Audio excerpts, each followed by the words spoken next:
Halo Kasif. Ya, gimana, Bung? Ya. Bagaimana apa dibahas di halaman nasional hari ini, Kak? Halaman nasional ini kan tentang pilpres tentunya.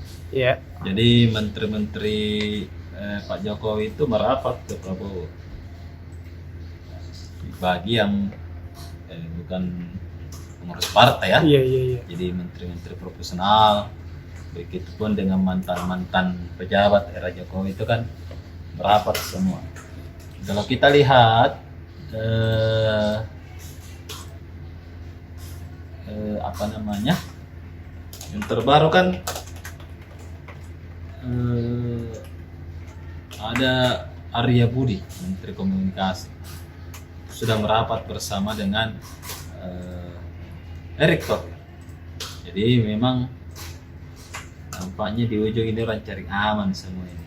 Jadi cari aman menuju ke calon presiden yang mempunyai kekuatan besar untuk menang. Tapi ya namanya politik ya. Dan di antara tiga calon ini punya sebenarnya dulu berteman mereka karena ada perbedaan politik sehingga bergabung. Dan kalau benar Pak siapapun yang menang akan merangkul, maka banyak nanti yang tidak dapat jabatan ini, tim sukses kayak ini.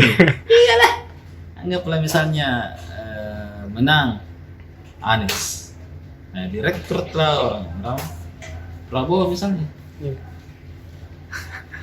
Nah, begitupun dengan orang Ganjar, tetap pasti rekrut untuk win-win solution. Kalau Prabowo yang menang karena dia yang paling senior di situ, bisa direkrut Anies yang dulu dia usung di Jakarta sebagai menteri apakah Menko kah. Begitupun dengan Ganjar karena kan tidak ada mereka pekerjaannya ini. Menganggur gitu selama ini mereka. Pak Ganjar sudah 2 periode, Pak Anies boleh lah masih ikut pilkada Jakarta, tapi ya kita lihat nanti siapa yang bisa, karena Pak Anies kan baru 1 periode di Jakarta, jadi masih boleh ikut di pilkada Jakarta. Jadi ini yang menarik nanti. Ya, kalau begini ya orang-orang yang memenangkan biasanya itu tidak dapat apa-apa. Dan itu pernah terjadi di Ibu Susi. Ibu Susi yang kemarin di tim pemenangannya Pak Jokowi. Tapi karena sesuatu dan lain hal, tak balik sesuatu ya, tidak dapat apa-apa. Jadi memang kalau misalnya para politisi berkumpul dan mereka sudah sepakat, ya makanya disingkirkan orang-orang yang tidak punya kekuatan. Seperti itu kalau di politik. Orang yang tidak punya kekuatan adalah profesional. Ya, maka tidak ada kekuatan di parlemen, tidak bisa menurunkan presiden. Beda kalau misalnya politisi. Kalau misalnya PDIP menang kembali, anggaplah bukan Ganjar yang terpilih, itu punya daya tawar yang kuat, Bos. Iya, di DPR di DPR mau apa ya? Kalau tidak, biasa saja kok. Jadi memang di politik nanti itu siapapun yang menang, saya pasti kalian akan duduk bersama. Apalagi kalau masuk di 2 putaran, para calon presiden ini akan duduk bersama. Karena tambah anunya di sana Dika. Iya. Akan kencang baku lobi, baku tawa. Iya. Akan duduk. Siapa misalnya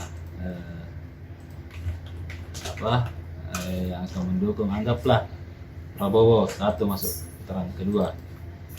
Nah, Prabowo ini kemana nanti? Dia akan dukung oleh siapa? Kalau misalnya Anies yang masuk, pastilah Anies dukung dia. Karena kan Anies di belakangnya juga kan orang ada yang dekat dengan Prabowo, seperti Pak JK itu dekat sekali dengan Prabowo. Seperti itu. Dan Pak JK lah yang sebenarnya juga membantu kader Prabowo. Nah, jadi ini akan menarik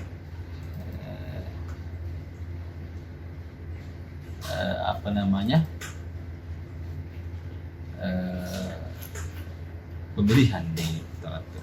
Ya, tidak tahu siapa yang akan terpilih, tapi ya, akan menarik tentunya seperti itu. Iya. Pais.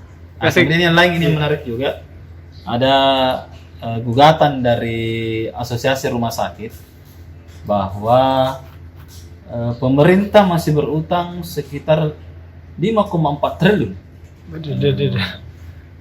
saat pandemi COVID kemarin. Jadi masih banyak utangnya ini, dan ini menjadi warisan Pak Jokowi kalau misalnya tidak dibayar. Bisa membayar kira-kira nih betul dibayar.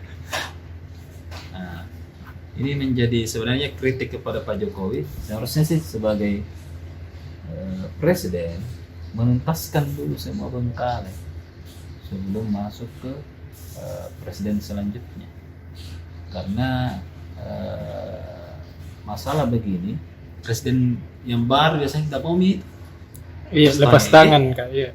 bukan saya itu. Nah, kalau misalnya ini tidak selesai di periode Pak Jokowi di Oktober ini, Oktober atau November ya, sekitar bulan itu, akhir tahun ini, itu bahaya.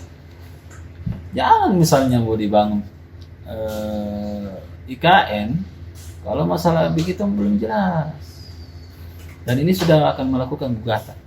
Silakan Anda baca hari ini. Jangan sampai ini menjadi kado akhir yang tidak baik Tidak baik. pemerintah seperti itu. Iya. Oke? Oke, makasih Kak. Nah,